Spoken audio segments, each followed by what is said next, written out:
Happy lunch hour, gang. All right. Anybody feel like we are on a massive roller coaster? Yeah, financially is what I mean more than anything else.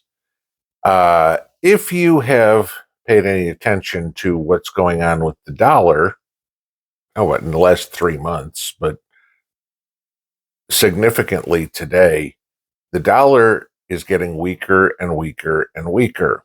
All right. Now, there's goods and bads about that. Okay. But it depends on how it affects you. The dollar is now the weakest it's been at a little over 101 since July of this year. So dollar's the weakest it's been in 6 months. Now, like I said, there's good and bad to it. And I'll start with the good. Okay. A weaker dollar is usually what will be a catalyst to a stronger economy. Okay. Being that when the dollar is weaker, it makes US goods more affordable. Okay. And by that, then you have more manufacturing in the United States, people buying more US made goods, et cetera, et cetera, et cetera. Which means, of course, if you have a job, there's more production, maybe more work, et cetera, et cetera. The problem we have, and this is where we see that the Fed is just throwing darts at a dartboard right now, trying to figure out what to do. The problem is we have gotten rid of so much manufacturing in the United States, and we import so much of the goods. I mean, look around your house and try to find something that doesn't say, try to find something that does not say made in China, made in India, made in Mexico, made in Vietnam. Go through your closet, go through your pantry, look at your furniture, whatever.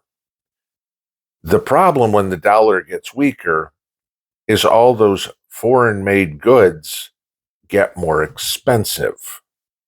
Now, as much as the Fed is trying to stimulate the economy and get us back to where we were under, the last president, okay, it may be too little too late because we have gotten rid of so much of the manufacturing that there isn't product to buy. And it's not like companies can all of a sudden go, you know what?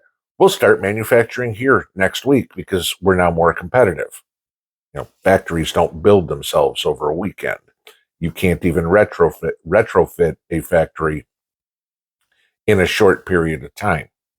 Things that we're already making here, sure, maybe they make more. But walk into your local Walmart or Target or any store that you shop at and look and see what's on the shelf that, those are normal items that you buy. I don't know, pots and pans or a new sweater. They ain't made here. So the price of all of that is going up. Face it, that's what's going to happen. In the long haul, if we ever get manufacturing back in the United States, which is, I can't just blame Joe Biden for this. This goes all the way back to Bill Clinton, and you could probably say even back as far as Richard Nixon, the influx of goods that we have that have been made overseas that we got rid of. This is the Clinton era where they decided, hey, we're going to shift away from a manufacturing economy and become more of a service economy. Those of you that have been around long enough remember that. So what does this mean for all of us? Well, first off, we're hearing that the Fed is going to start cutting interest rates. Right now, the market's estimating that's going to be sometime in the spring. Okay, that would be good for mortgage rates. That would be good for credit card rates, or that would be good for auto loans, anything like that, if rates came down. Where it's bad is if you are investing money, saving money, okay? Right now we're seeing 4%, 4+% returns on savings accounts. We're seeing 5% plus on CDs. Now you get into a point where it might be worthwhile to look out longer on the yield curve as you're investing your money, where you can lock in that 5% on a CD.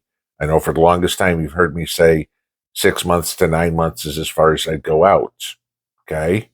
Now, maybe if we're reaching the end of this, now it's a time to start looking out a little bit longer.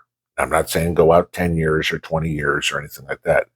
But again, this is very fluid, and I'm trying to watch how interest rates for savers, because most of the people on this channel are older. Okay. We get more risk averse as we get older with what money we have. So you're trying to lock in some decent returns. Now, if you think about going back to the free money era that we've had for the last 15 years, okay, with interest rates down near zero, sure, you look at it and go, if I can put the money I have away now and get 5%, and the auto loan that I get next year or something is down at 2%, or let's say the car companies go back to 0% financing. Okay. Now you're talking a decent arbitrage play, a good hedge, where I'm collecting 5% on what I have, but I'm paying 0% on what I don't. By no means am I telling people to go out and borrow money. Okay. Please understand this. But I do get the fact that people need to move, people have a house, you have a car that is done and you're going to need to. You may have the opportunities coming up in the next 9 months. So now would be a good idea to focus on the down payment on a house, the down payment on a car, anything of those things that you need, building up more cash now while you can for that. If you don't have any bills, good. Okay. Now's a chance to park a little bit more money in higher yield places and get them out a little bit longer. Okay. And I'll be looking into that this week following what's going on with the dollar and see if I can figure out how the yield curve is working best and what a good time frame is. The other big benefit to a weaker dollar is gold and silver. Now, if you've seen what's going on with gold and silver, gold is back up near 2040. Okay. I mean, to give you this, we were down in the 1970s 2 days ago. All right. So you've seen nearly a $70 run in gold in 2 days. This is where I'm saying the Fed doesn't know what they're doing and the market can't react. So you have all sorts of crazy volatility. I mean, to give you what's going on with gold just today, just right now, and it is 11:30 that I'm recording this. Okay. Gold's up almost $11 right now today. The reason it's up $11 is more than all from the dollar being so weak today. Almost $21 of that rate hike, or that hike in the price of gold, is because of the drop in the value of the dollar. Half of that is given away, $10 worth of the value, because there's more sellers in the market today. There's people selling into this strength. Like I said, you get people that maybe bought gold 2 days ago at 1970, and they're selling it right now at 2038. They're going, I made 3.5% profit in 2 days trading gold. Okay. Granted, it's not you and me buying 1 ounce of gold. That's not worth it. But you get some of these bigger players, i.e., countries and banks that are in doing this. I know the economic videos bore the hell out of people, but we all have to pay attention in this economy as to what's going on. Is your job safe? interest rates coming down may help. Okay. Money's a little bit cheaper. Company can borrow a little bit more, and I say, when you say companies don't borrow money, trust me, the grocery store that you're going to, they don't write a check for all the deliveries in there. That's off of a line of credit. Okay. That's how they're operating. They're not writing $1 billion checks every day and waiting for all the receipts to come in. Say a Kroger, every grocery store affiliate that Kroger has. All right. It's all on paper. So if their line of credit is at a lower interest rate, then they can cut the prices on things and make it a little bit easier. But again, like I said, that's going to be on domestic products. The stuff that you're buying that is made overseas, primarily in China, is going to get more expensive. It ain't like the quality's going up on the Chinese stuff. This is very important to watch. And I know it gets real confusing when you hear all the media, one side saying, oh, everything's going great, and the other side saying, oh, everything's going to shit. Right? Okay. You hear both sides. Depends on what news channel you turn on or what website you open.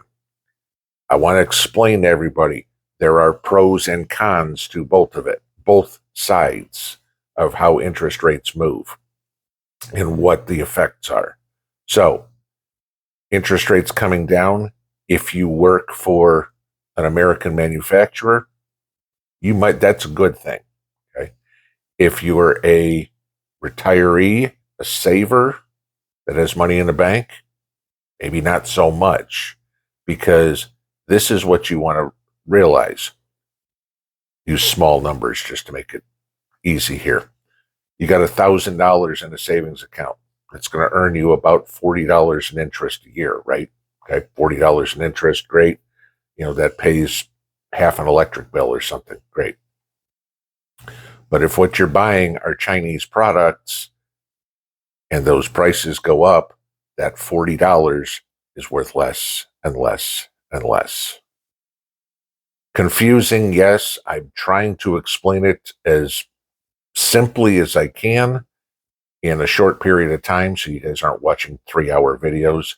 But pay attention to some of the other YouTubers as well. I'll mention Pinball Preparedness. He knows what he's talking about. Greg Manarino, he knows what he's talking about. There are good channels out there that will explain the pros and cons. Again, everybody on here is in a different situation. Does this video fit everybody? No. But does the effects of this affect everybody? Yes. And it depends on where you are in your life. If you're still on the spending side, if you're more on the saving side, or you're somewhere in between where you're in the paying for stuff side. Pay attention to this. Know what it is. The idea, of course, is to get you as financially prepared as possible for when it all comes crumbling down. Because I was reading an article this morning. I'll link it below so you can read it, where you have a couple of the gold analysts saying gold could be $15,000 in 2 years. That's 7.5 times from where we are now, guys. That would mean a complete dollar crash. I just want you to be aware.